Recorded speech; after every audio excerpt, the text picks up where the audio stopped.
Paul, you started out playing for St Pat's. Can you tell us about that? Yeah, I began in '88, I think it was, St Pat's. I signed from junior club Mount Merion. I was surprised to get the opportunity. I hadn't played a lot of football in the preceding 3 or 4 years, and I think Billy Baxter, who was the assistant manager at Pat's at the time, was out watching a game that I was playing in. He was watching some of the opposition players, and he saw something in me and asked me would I come down to pre-season training, and that was the start of it really for me. You won your first league title with St Pat's in the 89-90 season. Then the club hit major financial difficulty, losing all of their top players. That must have been a bittersweet moment. Yeah, well, when we won the league in 1990, I mean, you'd think the club would go onwards and upwards, but there were financial difficulties. I don't know, the whole ins and outs of it, but money was scarce everywhere at that time in the league. But it became a problem with the club because some of the players were being offered bigger salaries to go and play for other clubs. So a lot of the players left, and the team became depleted, and we went through a few barren years. During the financial difficulty, you were one of the players to stay the longest at the club. Why was that, Paul? Well, I stayed basically because I was very young. I felt I was only learning the game. I wasn't experienced. I did have offers to go to other clubs, but Pats had given me the opportunity initially, and I just felt it was the right thing to do for the club and for me at the time to stay there and gain more experience. You then signed for Shamrock Rovers. Did you enjoy your time in the RDS? The move to Shamrock Rovers probably came about because I'd spent a fair number of years at St Pat's, and you know, sometimes in your career you feel you need a change. As I said earlier, Pats were probably going through a barren time, and I felt that, you know, the move to Rovers would enhance my career at that time, so I was happy enough to go at that time. And you won another league title with Rovers? Yeah, we won the league with Rovers in '93-'94, I think it was. It was a bittersweet season for me. I played regularly up to, I think it was about the 20th game, and unfortunately I tore my cruciate ligament in the RDS, and I missed the remainder of the season. So, you know, we did go on and win the league, but it was a little bit of a bittersweet season for me. And having the injury, you know, obviously is a low light of my career because it's quite serious injury, and you know, at the time I didn't know whether I'd get back to playing from it, but luckily enough I did. The appointment of Brian Kerr in 1986 was a turning point for St Pat's. What do you think he brought to the club? I feel Brian brought a new level of professionalism and organisation to the league, not only to St Pat's. You know, it's well documented, his attention to detail, his knowledge of the opposition, his knowledge of his own players and what their assets are and their attributes. He really honed in on things like that. And he also brought, I think Brian handpicked players as well. I mean, there were certain kind of players, and I think it's been the case with a lot of the managers at Pat's that I've played under. They looked for qualities in players, different qualities, even outside of their footballing ability, to bring everything together. And you know, I think he brought that. His professionalism and his organisation would be his big assets that he brought to the club.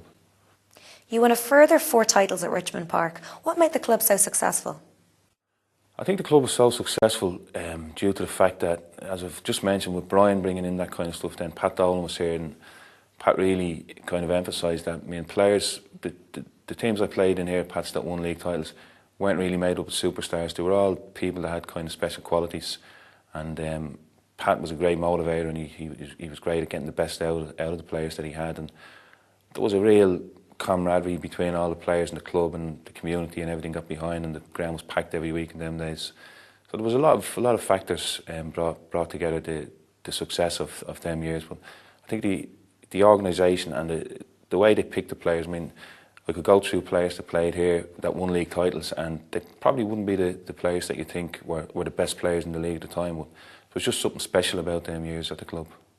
Throughout your career, there was always suggestions that you'd be capped in the national team. Were you disappointed you never got a call up? Was I disappointed? Yes. Everybody would love to represent their country at the highest level. Them things are out of control of players. I think around that time there weren't a lot of players from the league getting call-ups.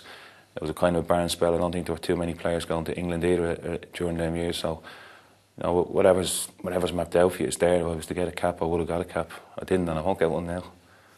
It's nice, you know. It's nice to get personal accolades, as any player will say, but really it's about the team. And on that occasion, I was lucky enough to scoop every award that was available in that year. And you know, it's something, memories looking back in years to come. That's something that will always stick in my mind, to be chosen particularly by the PFEI, your own players, to select you as the best player in the league that year. And then I got a couple of other ones, the Opal Award, and I can't really remember, but I know I got everything that was available that year, so it was a great year for me that season.